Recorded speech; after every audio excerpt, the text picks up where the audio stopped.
ini hanya untuk mereka yang punya logika.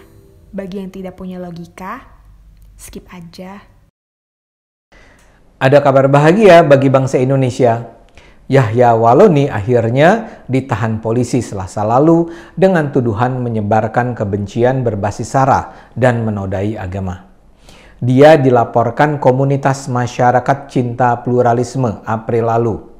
Setelah mempelajari kasus secara mendalam, polisi akhirnya menganggap sudah cukup bukti untuk menjadikan Yahya sebagai tersangka.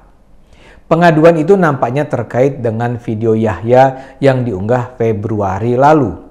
Dalam ceramahnya di saluran YouTube itu, Yahya memuji-muji Al-Quran seraya menghina Injil. Dia mengatakan, Al-Quran itu bersifat hudalin nas, berlaku bagi semua manusia. Sedangkan Bible, Alkitab Kristen ini, dongeng tambah tahyul yang sama dengan omong kosong. Makanya di situ ada Matius, Markus, Lukas, Stefanus, Tetanus, Spiritus, Capticus. Di video itu ia bahkan menyatakan tak gentar dilaporkan ke polisi karena apa yang dikatakannya adalah kebenaran. Kata Yahya, laporkan saya bila perlu ke Bareskrim Polri. Ini bukan cuma penistaan, tapi penghancuran. Saya buka di depan publik, ini Alkitab palsu semua. Ini yang justru mengislamkan saya, ini isinya data-data kebohongan. Seperti Anda lihat, pilihan kata yang dilakukan Yahya jelas menunjukkan ia memang sedang berusaha menghina Kristen. Dan memang itulah yang jadi jualan utama Yahya. Yahya terkenal karena ia adalah mu'alaf yang gemar sekali menjelek-jelekan Kristen. Dia sering mengatakan ia adalah mantan pendeta yang pindah ke Islam karena menemukan bahwa Kristen adalah ajaran yang penuh kebohongan. Ini ia sampaikan di banyak kesempatan yang direkam dan kemudian disebarkan ke jutaan penonton melalui media digital seperti YouTube. Yahya menyatakan setelah bertahun-tahun menelaah, ia berkesimpulan bahwa teori yang termuat di Alkitab Injil hampir semuanya sungsang alias terbalik. Sehingga dengan demikian keasliannya patut dipertanyakan. Ini teorinya sungsang semua, teorinya tidak jelas, fakta historisnya kabur katanya. Menurutnya orang pintar pasti memeluk agama Islam. Yahya mengatakan jika ada umat Kristen yang pintar, yang membedah isi kitabnya, ia pasti menemukan banyak kekeliruan dalam Injil, sehingga ia pasti memutuskan pindah agama seperti dirinya. Orang kalau udah pintar pasti masuk Islam, yakin saya 1000%, ujarnya. Kebenciannya terhadap Kristen juga termuat dalam seri videonya berjudul Membongkar Kesesatan Kristen. Dia bilang, ritual Kristen aneh dan gila.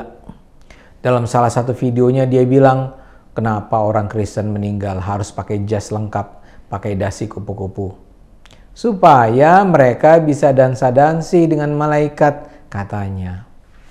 Yahya juga menolak disebut sebagai mu'alaf. Dia mengaku lebih senang disebut muhtadin. Dalam bahasa Arab, kata mu'alaf memiliki arti orang yang dibujuk hatinya. Sementara dia mengaku tidak dibujuk, melainkan mendapat petunjuk ilahi. Karena itu katanya dia lebih cocok disebut muhtadin daripada mu'alaf. Tapi kekacauan logika Yahya tidak hanya berhenti di soal Kristen. Penjelasannya sering kacau, banyak ngarangnya. Dia sering merujuk pada hoax. Dia misalnya bilang bahwa ada ilmuwan barat terkemuka yang mengatakan bahwa umat Islam kalau tidak tawaf di depan Ka'bah dan sholat 5 waktu maka berhentilah putaran bumi. Ini terjadi katanya karena superkonduktor di Hajar Aswad tidak lagi memancarkan gelombang elektromagnetik. Ilmuwan itu katanya bernama Lawrence E. Johnson. Kata Yahya, temuan itu dipublikasikan di koran terkemuka AS, New York Times. Itu bohong. Tidak ada itu ilmuwan terkemuka bernama Lawrence E. Johnson dan bicara atau menulis di New York Times.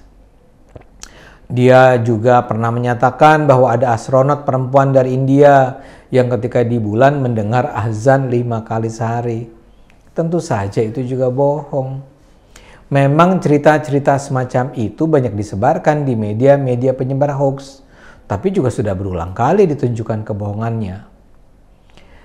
Kemudian Yahya juga mengatakan corona itu hanya menyerang orang munafik. Dia bilang corona tidak akan menyerang muslim yang soleh. Dia bilang Raja Salman di Saudi pun kehilangan iman. Dia bahkan bilang Arab Saudi itu sekarang sudah jadi pengecut karena melarang orang umroh sehingga Masjidil Haram sepi. Yahya justru bangga kalau ada jemaah yang datang ke acaranya tidak pakai masker. Itu artinya kata Yahya tidak munafik. Yahya dengan yakin bilang virus corona hanya mengincar yang munafik. Karena sikapnya yang menggelikan soal corona ini, maka banyak pihak yang mensyukuri ketika dikabarkan ia masuk rumah sakit beberapa pekan yang lalu karena diduga terkena COVID-19. Saya sendiri tidak tahu persis seberapa akurat informasi itu, tapi yang jelas ia memang masuk rumah sakit. Yang menarik, para pendukungnya kemudian mengembangkan narasi bahwa Yahya masuk rumah sakit karena diracun. Ini didasarkan pada sebuah video Yahya yang mengaku dirinya mengalami percobaan pembunuhan. Kata Yahya, dia didatangi seseorang yang bilang, ia sebenarnya memasukkan racun ke dalam makanan Yahya. Yahya bercerita ia sebenarnya memang sempat terkena efek. Dari telinga dan hidungnya keluar darah mengucur. Tapi dia tidak tewas. Dan ini menyebabkan si pelaku kaget luar biasa. Kata si penjahat itu, seharusnya setelah makan racun itu, Yahya mati dalam waktu 1 jam. Karena itulah ketika ia melihat Yahya sembuh kembali, ia menyatakan diri bertobat dan masuk Islam. Yahya memang suka membual, berbohong, dan menghina semacam itu. Gayanya sok jagoan, petantang-petenteng di atas panggung. Bahkan setelah kebohongannya terbongkar, dia juga nggak berubah. Dia misalnya mengaku bahwa sebelum menjadi mu'alaf, ia sempat menjadi pendeta GKI di Papua. Tapi ceritanya sudah dibantah oleh GKI. Ia memang diketahui pernah melamar jadi pendeta di Gereja Protestan Indonesia di Toli-Toli pada Agustus 2006. Tapi ditolak karena ia tak bisa menunjukkan ijazah yang mendukung pengakuannya bahwa ia lulusan sekolah teologi. Ia juga mengaku pernah menjadi rektor Sekolah Tinggi Teologi di Sorong pada 1997-2004. Ini pun kemudian dibantah rektor lembaga pendidikan tinggi tersebut. Jadi orang semacam Yahya ini memang perusak dan pemecah belah bangsa. Tentu saja kita layak menghormati mereka yang berusaha membahas ajaran agama dan kemungkinan kontroversinya secara ilmiah. Di dunia Kristen sendiri, perdebatan tentang apakah Yesus adalah Tuhan atau hanya nabi yang diutus Tuhan memang hidup sejak lama sampai sekarang. Ketika novel dan film Da Vinci Code beredar di Indonesia, tidak banyak protes terdengar. Padahal karya fiksi itu membangun cerita di atas asumsi bahwa Yesus sebenarnya tidak tewas saat disalib. Yesus sebenarnya diselamatkan dan masih melanjutkan misi sucinya sampai meninggal puluhan tahun kemudian. Karya semacam itu bisa diterima karena tidak ada tujuan menghina.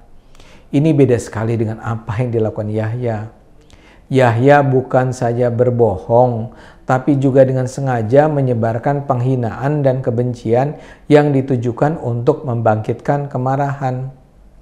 Dalam kasus yang menjeratnya kali ini, ia menghina Injil sebagai kitab dongeng, tahayul, omong kosong, dan memuat tetanus dan cap tikus.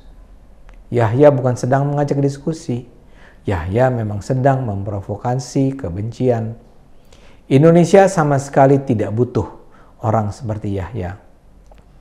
Di saat kita membangun persaudaraan kebangsaan, Yahya adalah penyakit yang memang harus dibasmi.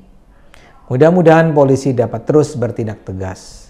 Mari terus gunakan akal sehat, karena hanya dengan akal sehat negara ini akan selamat.